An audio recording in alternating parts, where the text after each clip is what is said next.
So hello everyone, welcome to my channel steno tubers. और आशा करती हूँ आप लोग बहुत अच्छे होंगे और आपकी तैयारी बहुत ही बेहतरीन तरीके से चल रही होगी।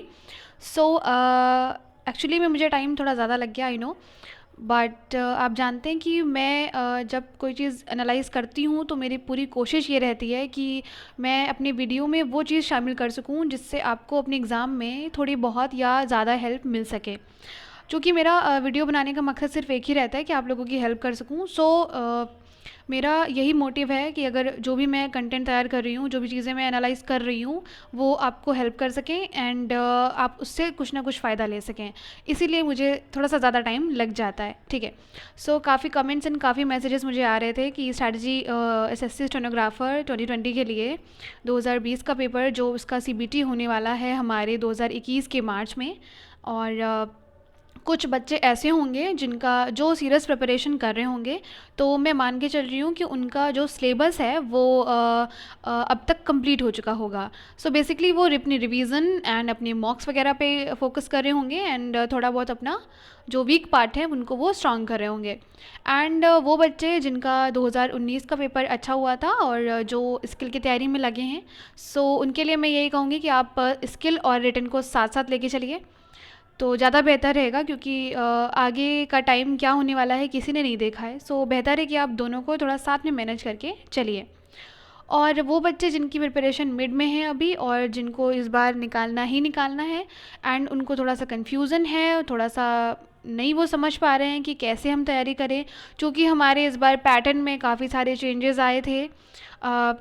लास्ट ईयर के अकॉर्डिंग अगर हम देखें तो 2018 के पैटर्न से काफ़ी चेंज था 2019 के पैटर्न में। सो मैंने उसको पूरा एनालाइज़ किया है, एक एक आंसर की में एक एक क्वेश्चन को एनालाइज़ करने के बाद, नंबर ऑफ़ क्वेश्चंस देखने के बाद, क्या ट्रेंड था क्वेश्चंस का, किस पर बेस्ड थे क्वेश्चन, कैसे आपको किन किन चीज़ों से पढ़ना है और कैसे कैसे टॉपिक कवर करने हैं। तो इन सारी चीज़ों का ख्याल रखते हुए मैंने ये वीडियो तैयार किया है। तो प्लीज़ इसे पूरा देखिएगा। और जो भी आपको रीजनिंग को लेकर डाउट था इस बार, तो आई होप कि आपका वो डाउट क्लियर हो सके। So let's move. आप देख सकते हैं स्क्रीन पर, hairs my strategy for reasoning SSC stenographer 2020 के लिए। So let's get started. Okay, तो आप देख सकते हैं यहाँ पे, पहले मैं आपको बता दूं कि number of questions from each topics. देखिए क्या क्या एक एक टॉपिक से मैं बता रही हूँ कि कितने कितने क्वेश्चंस आए थे। और बेसिकली ये ऑन एन एवरेज है, जैसे अगर एक शिफ्ट में किसी के 2 क्वेश्चन है तो दूसरी शिफ्ट में किसी के 3 क्वेश्चन है उसी टॉपिक के, तो मैंने उसको एक एवरेज करके मॉडिफाई कर लिया है कि 2 to 3, ठीक है। तो बेसिकली आप ये मान के चलेगा, अगर मैं 2 से लेकर 3 क्वेश्चन तक बोल रही हूँ तो किसी शिफ्ट में 2 आए हैं, किसी शिफ्ट में 3 आए हैं या किसी में 1 भी आया है। ओके, सो स्टार्ट करते हैं। पहला मैं आपको बता दूं रैंकिंग एंड ऑर्डर, ठीक है। तो इससे पूछे गए थे अप्रॉक्स 2 से 3 क्वेश्चन हर शिफ्ट में। ओके, सो नेक्स्ट है हमारा नंबर सीरीज़।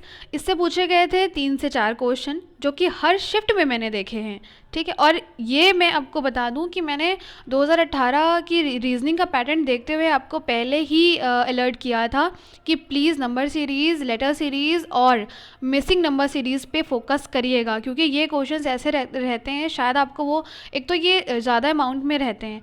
सो अगर आपका थोड़ा सा कॉन्सेप्ट क्लियर है, आपको पता है कि आपको किन किन चीज़ों पे क्या क्या चीज़ें अप्लाई करनी है, तो आप बेहतर तरीके से उसको परफॉर्म कर पाएंगे। एंड इससे होता क्या है कि आप ज़्यादा क्वेश्चन, एक टॉपिक से जब ज़्यादा क्वेश्चन आते हैं और वो टॉपिक आपको आ रहा होता है तो मार्क्स ज़्यादा बनने की उम्मीद रहती है। ओके, सो नेक्स्ट हमारा है मैथ्स की वर्ड प्रॉब्लम्स। जैसे आती हैं, जैसे आपने पढ़ा होगा, नॉर्मल होती हैं कि ये इतने इतने का था तो ये इतने का मिला, उस तरह की प्रॉब्लम जो हम शायद 7th 8th में पढ़ते थे, ठीक है। हाँ, उतना लेवल ठीक था उसका, बट फिर भी। तो किसी शिफ्ट में इसमें एक भी क्वेश्चन नहीं मिले मुझे, किसी में एक मिला, शायद 1 या 2 शिफ्ट में मुझे एक एक क्वेश्चन मिले थे। नेक्स्ट हमारा है statement and conclusion. So statement and conclusion से 3 से 4 क्वेश्चन हर शिफ्ट में मुझे देखने को मिले। ओके, मिसिंग नंबर सीरीज से 5 से लेकर 7 क्वेश्चन, किसी में 4 मिले, किसी में 5 मिले, किसी में 6, किसी में 7। सो ऑन एन एवरेज हम 5 से 7 क्वेश्चन लेके चल रहे हैं। तो आप देख रहे हैं कि मैंने बोला था नंबर सीरीज़ और मिसिंग जो सीरीज़ हमारी है जो पूछती है एसएससी हमारे स्टेनोग्राफर के पेपर में, उसका पैटर्न या ट्रेंड उसका बढ़ता जा रहा है, और इसीलिए आपको इस पे ध्यान देने की पूरी ज़रूरत है। ठीक है, आप इसे मिस नहीं कर सकते। नेक्स्ट है हमारा सीटिंग अरेंजमेंट, जिसके मुझे 2 से 3 क्वेश्चन मिले। फिर नेक्स्ट है हमारा डायरेक्शन से भी मुझे 1 या 2 क्वेश्चन मिले। नेक्स्ट है हमारा वर्ड्स अरेंजिंग डिक्शनरी, जो वर्ड्स अरेंज करने होते हैं डिक्शनरी के अकॉर्डिंग, उससे भी मुझे 2 से 3 क्वेश्चन मिले हर शिफ्ट में। फिर वेन डायग्राम से भी मुझे 3 से 4 क्वेश्चन मिले। एंड एक चीज़ मैं आपको यहाँ बता देती हूँ कि अगर आप लोग टॉपिक को बिल्कुल ऊपर से पढ़ते हैं, उसको थोड़ा डिटेल में जाके नहीं पढ़ते हैं, तो ये आपके लिए घाटे का सौदा साबित होने वाला है 2020 के पेपर में भी, क्योंकि TCS ही पेपर बनाएगा और उसने 2019 का भी पेपर बनाया था। सो उसका माइंडसेट थोड़ा मुझे समझ में आ रहा है। ठीक है, सो अगर आप देखिए, मुझे जो क्वेश्चंस मिले, जैसे वेन डायग्राम में हमें जो देते हैं वो कुछ ऑप्शंस में ऐसे करके दे देते हैं कि लाइक डॉटर, सन, मदर, तो आपको उसमें चूज़ करना होता है कि कौन सा इसमें जो वेन डायग्राम है उसके लिए सबसे ज़्यादा सूटेबल है। ठीक है, ऐसे करके क्वेश्चन आता है। और एक क्वेश्चन ऐसे आया था जो बिल्कुल वर्ड्स फॉर्म में था, उसमें आपको फिगर दिया ही नहीं था। ठीक है, तो उसमें आपको पूरा सेंटेंस पढ़ के ये आइडिया लगाना था कि अच्छा ये ऐसे है, तो इसमें आई मीन टू से कि उसमें ये डायग्राम ये नहीं दिया हुआ था। ठीक है, आपको खुद से डायग्राम बनाना था उस क्वेश्चन को पढ़ते हुए, आप समझ रहे हैं, वो एक वर्ड प्रॉब्लम की तरह दिया हुआ था। सो जब तक आप वेन डायग्राम का पूरा कॉन्सेप्ट नहीं क्लियर करेंगे, आप ये क्वेश्चन अटेम्प्ट ही नहीं कर सकते हैं, आप कंफ्यूज हो जाएंगे वहाँ पे। ओके, सो नेक्स्ट हमारा था एनालॉजी, जिससे 4 से 5 क्वेश्चन था। और फिर था कैलेंडर, किसी शिफ्ट में एक भी क्वेश्चन नहीं था, किसी में मुझे एक क्वेश्चन मिला। ठीक है, और ज़्यादा कोई टफ लेवल का नहीं था, बस इतना पूछा था कि इस डेट को और इतने ईयर में इसको कौन सा दिन पड़ेगा। ठीक है, तो डिस्टेंस से मुझे 2 से 3 क्वेश्चन मिले। And I must tell you कि डायरेक्शन और डिस्टेंस से मुझे काफ़ी लेंदी क्वेश्चन देखने को मिले हैं। ओके, सो नेक्स्ट है हिडन एम्बेडेड फिगर, जो एक फिगर एम्बेडेड होता है, उसमें आपको 4 ऑप्शन में देखना होता है कि किस में है, उससे भी मुझे 1 से लेकर 2 क्वेश्चन मिले। फिर आता है लेटर सीरीज़ के भी क्वेश्चन मुझे हर शिफ्ट में 4 से 5 तक क्वेश्चन मिले हैं आराम से। कोडिंग डिकोडिंग के भी 3 से 4 मिले, हालांकि इसमें थोड़ा बैंकिंग की रीजनिंग इन्होंने मिक्स कर दी है इस बार, वो उसके बारे में मैं आपसे आगे बात करूँगी। और एज के लिए क्वेश्चन था, तो मुझे एक आध शिफ्ट में 1 क्वेश्चन मिल गया था। ब्लड रिलेशन की मैं बात करूँ तो मुझे हर शिफ्ट में 2 से 3 क्वेश्चन मिल गए थे। ऐसे ही ऑड वन आउट के मुझे 2 से 3 क्वेश्चन मिले थे। और मैथमेटिकल ऑपरेशन की अगर हम बात कर लें, तो जो साइंस इंटरचेंज होते हैं, जो प्लस माइनस वगैरह लिखा होता है, तो उसके मुझे 3 से 4 क्वेश्चन मिले। ओके, नेक्स्ट है हमारा पेपर फोल्डिंग, इसके भी मुझे 1 से 2 क्वेश्चन ज़रूर मिले हैं हर शिफ्ट में। फिर आता है अरेंजिंग वर्ड्स में मुझे किसी शिफ्ट में जैसे आप कह सकते हैं जो सीक्वेंस अरेंज करना होता है हमें, जैसे house, building, city, town, state, ऐसे करके, तो उसमें मुझे किसी शिफ्ट में 1 भी क्वेश्चन नहीं मिला है, किसी में 1 मिला है, ऐसे करके। फिर है फिगर सीरीज़, जो फिगर सीरीज़ हमारी होती है, जो मैं नेक्स्ट फिगर कौन सा आएगा वो फाइंड आउट करना होता है, उसके भी मुझे 2 से 3 क्वेश्चन मिल गए हैं। एवरेज निकालने का क्वेश्चन भी आया था, आई मस्ट टेल यू, और इसके बारे में मैं अभी आगे डिटेल में बात करूँगी, इसीलिए तो इसके भी मुझे किसी शिफ्ट में किसी में 1 क्वेश्चन मिला है, किसी में 1 भी नहीं आया, तो कुछ इस तरह का था। और बैंकिंग इनइक्वालिटीज़ काफ़ी चर्चा में रही है इस बार हमारे स्टेनोग्राफर्स के बीच में। सो इससे भी 1 से 2 क्वेश्चन आए थे, और 1 से 2 क्या, ऑन एन एवरेज आप कह लीजिए 2 से 3। बाकी मैंने इसमें ऐड इसलिए नहीं किया क्योंकि इनइक्वालिटीज़ को मिक्सड कर दिया गया था, लाइक ब्लड रिलेशन के साथ। सो वो भी मैंने आगे स्लाइड तैयार की हुई है, वो भी मैं आपके साथ शेयर करूँगी अभी। और मिरर इमेज की हम बात करें तो 1 से 2 क्वेश्चन हमारे पास थे।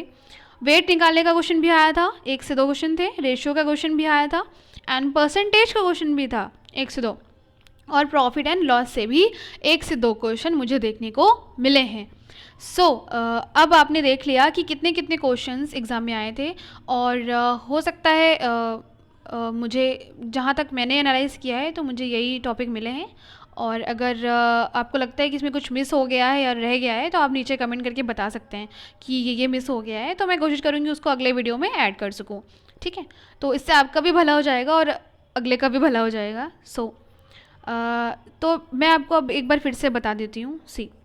जो सबसे ज़्यादा क्वेश्चंस मुझे देखने को मिले हैं, वो नंबर 1 पे हमारा आता है मिसिंग नंबर सीरीज़। दिस, मैं इसके आगे 1 लिख देती हूँ, ठीक है। तो ये हमें मिला है नंबर 1 पे। तो डैट मीन्स आपको मिसिंग नंबर सीरीज़ में, चाहे वो लेटर्स दिए हों, चाहे अल्फ़ाबेट्स को लेकर दिए हों सीरीज़, या नंबर्स को लेकर सीरीज़ दी हों, आपको इस पे पूरा फोकस करना है। आपको ये पोर्शन इतना स्ट्रॉन्ग कर लेना है कि जब आप क्वेश्चन देखें एग्ज़ाम हॉल में, तब आपके माइंड में तुरंत उसके पीछे की ट्रिक आ जाए और उसको आप तुरंत सॉल्व करके ऑप्शन टिक करें। ये दिमाग में रखिए कि इस बार में यही ट्रेंड होने वाला है। पिछले 18 में और 19 में मैंने यही देखा है। आपको प्रिपेयर तो करना ही है, ठीक है। बाकी आप नहीं कह सकते कि टीचर्स का मूड घूम जाए और वो कौन से टॉपिक से कैसे क्वेश्चन दे दे, तो उसके लिए भी मैं आगे बात करूँगी। नंबर 1 पे हमारा आता है मिसिंग नंबर सीरीज़। इसको बहुत ही ज़्यादा इम्पॉर्टेंस दी गई है। एंड उसके बाद मैं देख लूँ तो मुझे मिला एनोलॉजी, 4 to 5 क्वेश्चन। सिमिलरली यहाँ पे है letter series. Okay, letter series और एनोलॉजी में देख लूँ मैं तो 4 से 5 क्वेश्चन मुझे मिले, और लेटर सीरीज़ की भी 4 से 5 क्वेश्चन मुझे मिले। तो इन दोनों पे भी आपको फोकस करना है। एनोलॉजी से मैं बता दूँ, जो फर्स्ट टर्म का जो रिलेशन थर्ड टर्म से होता है एंड सेकेंड टर्म का क्या रिलेशन होगा फोर्थ टर्म से, तो आपको ऐसे करके फाइंड आउट करना होता है कि उस जगह पे क्या आएगा। तो ये भी 2 टॉपिक आपको पूरे तैयार कर लेने हैं कि जब आप क्वेश्चन देखें तो आपका जो आपके माइंड में ट्रिक आए वो तुरंत ही कैच कर जाए। ओके, ये इनको मैंने सेकंड पोजीशन का ताज दिया हुआ है। ओके, फिर मैं देखती हूँ कि इनके बाद कौन से क्वेश्चंस आते हैं। इनके बाद आती है हमारी नंबर 3 पे number series and Venn diagram and coding decoding. इनके नंबर ऑफ क्वेश्चंस इक्वल है, इसलिए मैंने इनको सेम पोजीशन दे रखी है। तो नंबर सीरीज़ से भी 3 से 4 क्वेश्चन मुझे देखने को मिले थे। एंड उसके बाद आता है आपका ये था वेन डायग्राम जो मैंने अभी बताया, एंड कोडिंग डिकोडिंग भी 3 से 4 क्वेश्चन। तो ये आप मान सकते हैं कि ये कुछ ऐसे टॉपिक्स हैं जिनसे आपको क्वेश्चन मिलने ही मिलने हैं। जैसे यहाँ पे मैंने बताया कि जैसे कैलेंडर है, तो उसका किसी शिफ्ट में एक भी क्वेश्चन नहीं था, किसी में एक क्वेश्चन था। तो आप उसकी बेसिक प्रिपरेशन तो कर ही सकते हैं कि इस दिन इस डेट को कौन सा दिन था। इतना तो कोई भी एवरेज या बिलो एवरेज बच्चा भी निकाल लेगा। तो ये जो टॉपिक्स मैं आपको बता रही हूँ नंबर 1 से नंबर 2 नंबर 3, ये आपको सबसे पहले अपने फिनिश करने हैं। और जिसके फिनिश हो चुके हैं, जिसको ये अच्छी तरीके से आते हैं, वो एक काम करेंगे कि जो न्यू टॉपिक्स ऐड हुए हैं या उनको समझ नहीं आ रही है कि जो न्यू टॉपिक्स ऐड हुए हैं उनको कैसे पढ़ना है, कैसे कवर करना है, तो वो प्लीज़ थोड़ा वेट करें, आगे के लिए अभी मैं बताऊँगी। ओके, इसके बाद में मैं पोजीशन देती हूँ। हाँ, एक ये भी रह गया है, मैथमेटिकल ऑपरेशन से भी 3 से 4 क्वेश्चन थे, तो आप इस पर भी फोकस करिए।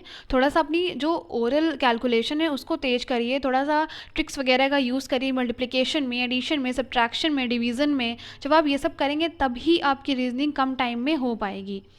उसके बाद में आते हैं ranking and order, 2 to 3 question, और सीटिंग अरेंजमेंट, इनको भी मैंने 4th दे दिया है। वर्ड्स अरेंजिंग डिक्शनरी को भी 2 से 3 दिया है मैंने। एंड डिस्टेंस हो गया, उसके बाद में ब्लड रिलेशन हो गया, ऑड वन आउट हो गया, और फिगर सीरीज़ हो गई सी।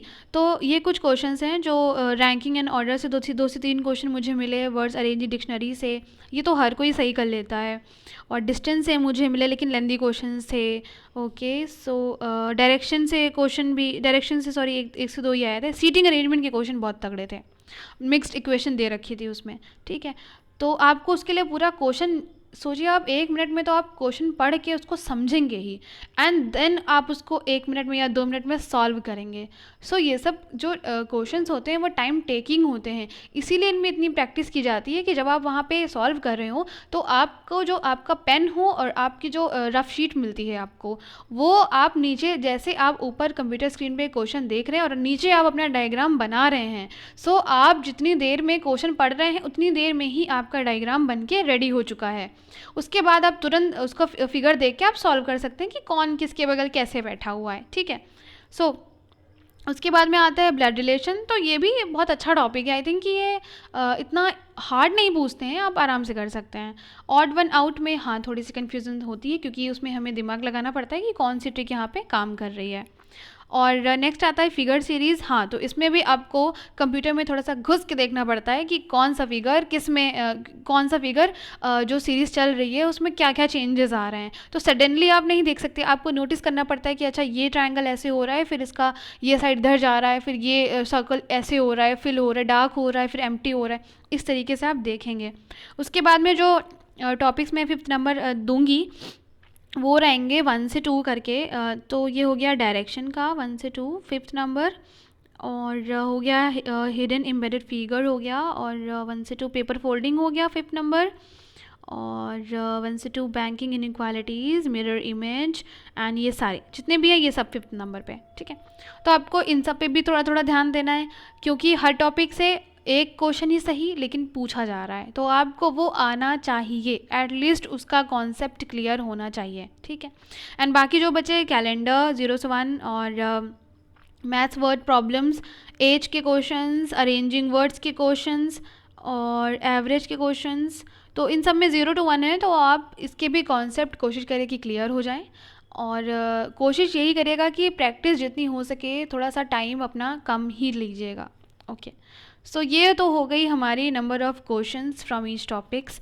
एक एक टॉपिक के कितने क्वेश्चन आए थे और किस टॉपिक को कितनी इंपॉर्टेंस दी गई थी, किस हिसाब से उनसे क्वेश्चन पूछे गए थे, ये सारी चीज़ें मैंने आपको बता दी हैं। तो अब हम बात कर लेते हैं कि जो न्यू ट्रेंड देखने को मिला है हमारे क्वेश्चंस में, रीजनिंग के स्पेशली। सो न्यू टॉपिक्स कौन से ऐसे थे जो पिछले साल नहीं पूछे गए थे या उनसे क्वेश्चन नहीं पूछे गए थे, इस साल उनसे पूछा गया है। सो देखिए मैं बता दूं, तो बैंकिंग इनइक्वालिटीज़ बहुत ज़्यादा चर्चा में रही है बच्चों के बीच कि ऐसा क्या हो गया कि एसएससी में बैंकिंग की तरह रीजनिंग पूछने लगे। सो देखिए, आप पहली बात तो आप एसएससी से क्वेश्चन नहीं कर सकते। वो जो जिसने वो सिलेबस दे रखा है तो उसमें उसने ईटीसी भी लगा रखा है। ईटीसी का मतलब आदि होता है, तो आदि में देखिए रीजनिंग तो बैंकिंग में भी आती है, तो आप उनसे ये नहीं कह सकते हैं कि आपने ये बैंकिंग की रीजनिंग क्यों दे के रखी है एसएससी में। एंड सीईटी तो लागू होने ही वाला है सितंबर से, तो वैसे भी आपको थोड़ा सा ये करना ही पड़ेगा, आदत डालनी ही पड़ेगी इस चीज़ की, इससे इसके बिना काम नहीं चलने वाला।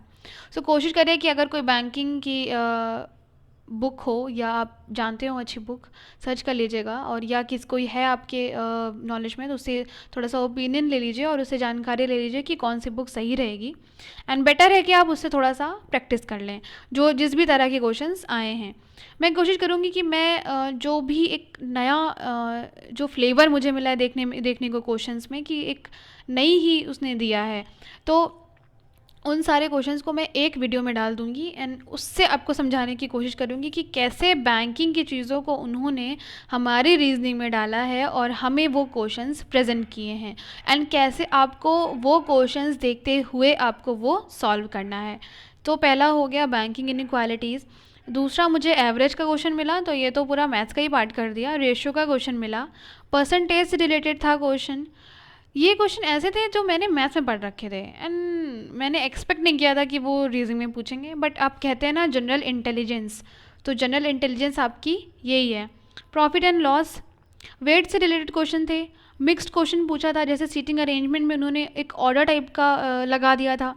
ठीक है, सो ब्लड रिलेशन में उन्होंने थोड़ा सा मैथमेटिकल ऑपरेशंस टाइप के डाल दिए थे, या कह लीजिए इनइक्वालिटीज़ लगा दी थी। तो उन्होंने इस बार मिक्स्ड क्वेश्चन भी पूछे हैं। इस वजह से आपको इन सारे टॉपिक्स पे भी पूरा फोकस करना है, क्योंकि न्यू ट्रेंड है।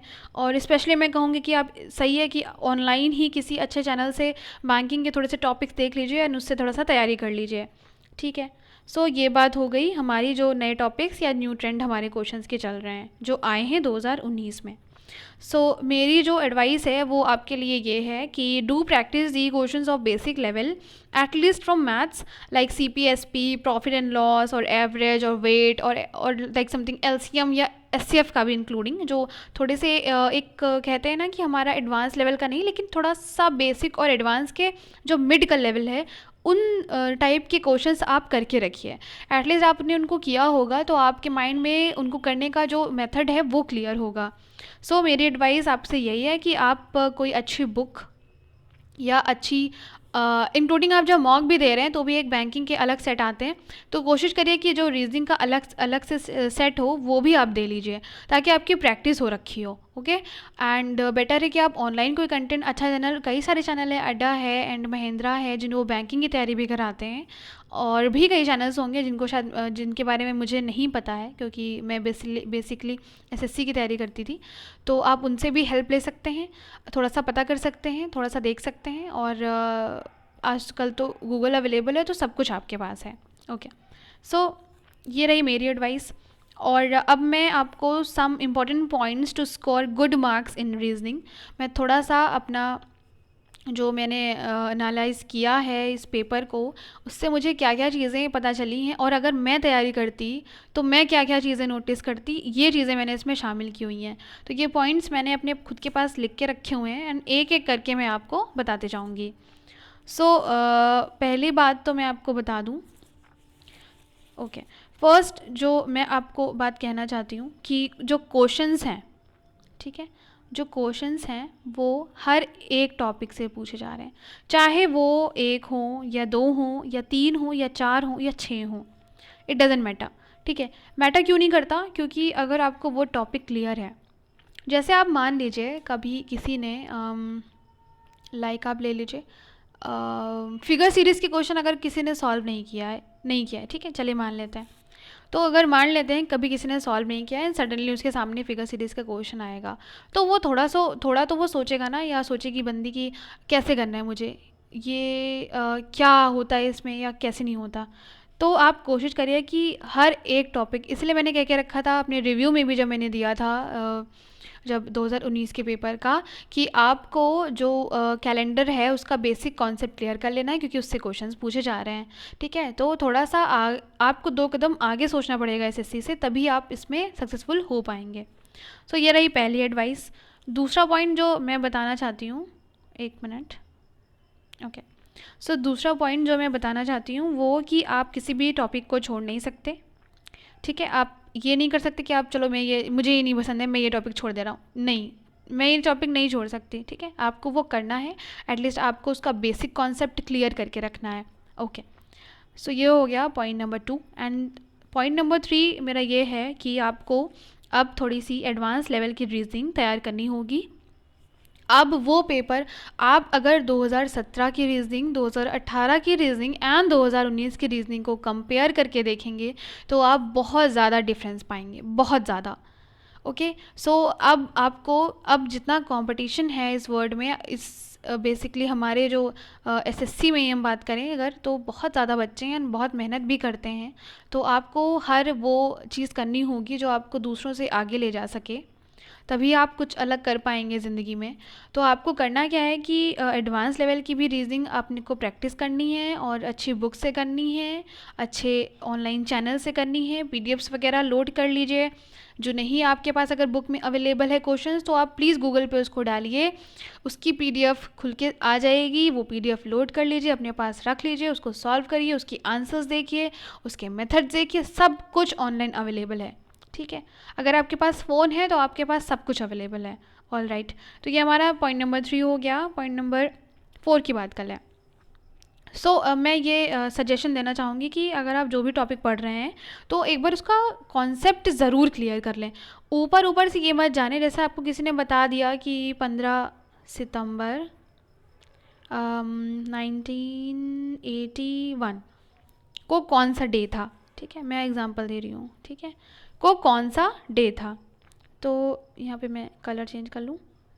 तो आपको मान लीजिए आपको किसी ने समझा दिया कि ये ऐसा ऐसा है, ऐसे ऐसे दिन निकाला जाता है, तो बट वो आपको समझ में नहीं आएगा। आपको उसके लिए पूरा उसका एक मेथड सीखना पड़ेगा कि इस शॉर्ट ट्रिक से या इस मेथड से ये दिन निकाला जा सकता है, तो ही आप दूसरे क्वेश्चन में उसको अप्लाई कर पाएंगे। ठीक है, इस वजह से मैंने कहा कि अपने कॉन्सेप्ट ज़रूर क्लियर रखिए।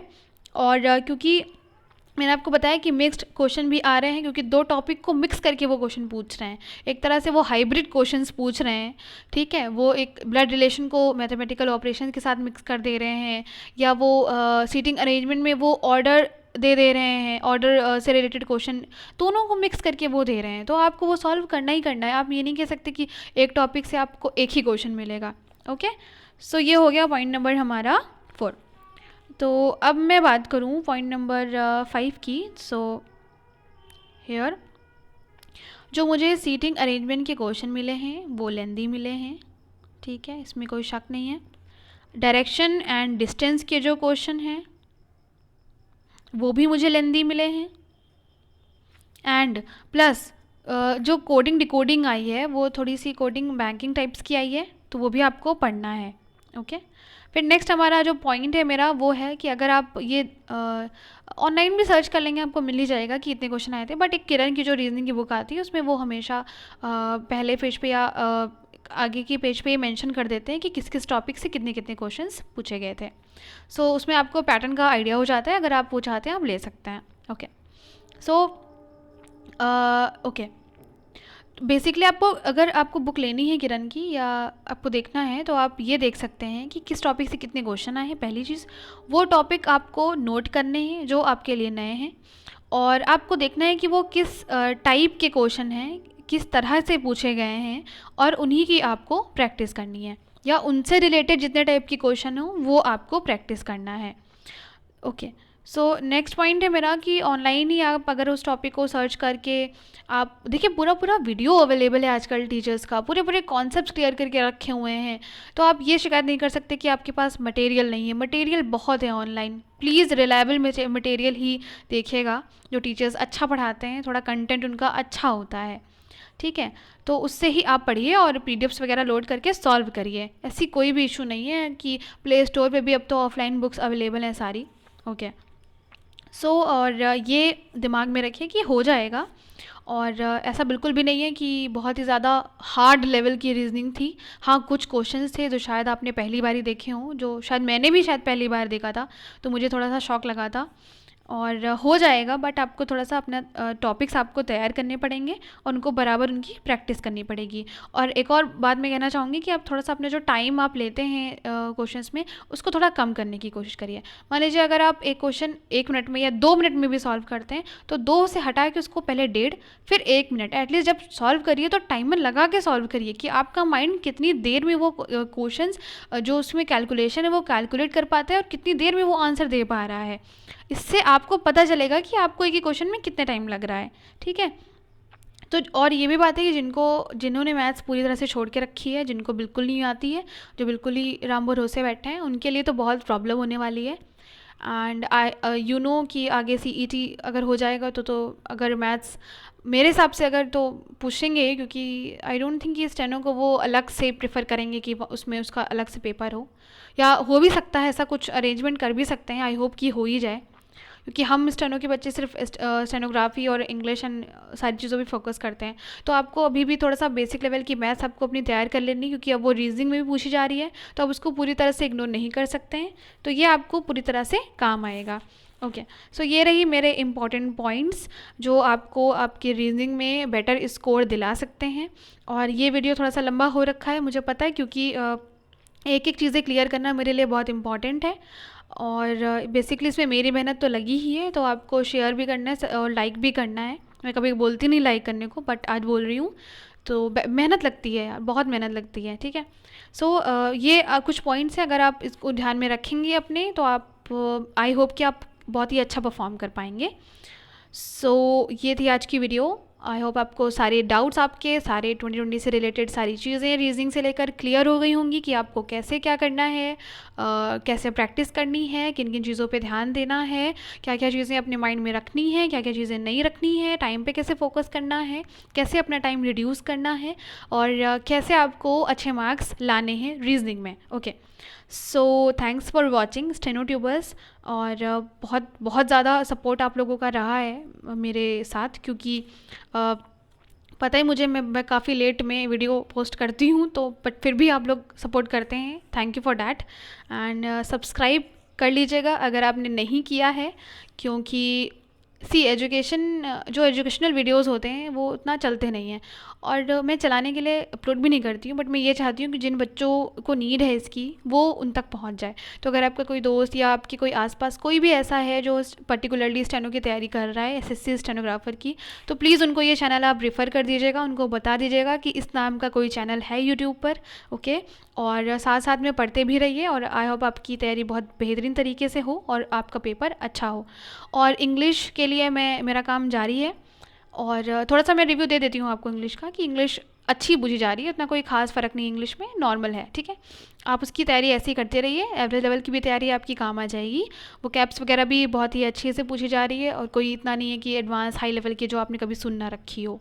और हाँ जी, जनरल अवेयरनेस की मैं बात कर लूँ तो वो तो अलग ही मसला है, मतलब उसके बारे में तो क्या ही कहने। सो बेसिकली अभी आप रीजनिंग और इंग्लिश में फ़ोकस करिए, मैं तब तक कोशिश करूँगी कि कुछ आपको करंट अफेयर्स या जीए के बारे में एडवाइस कर सकूँ। सो पढ़ते रहिए और सब्सक्राइब करते रहिए और आगे बढ़ते रहिए। Thanks for watching, bye bye, take care.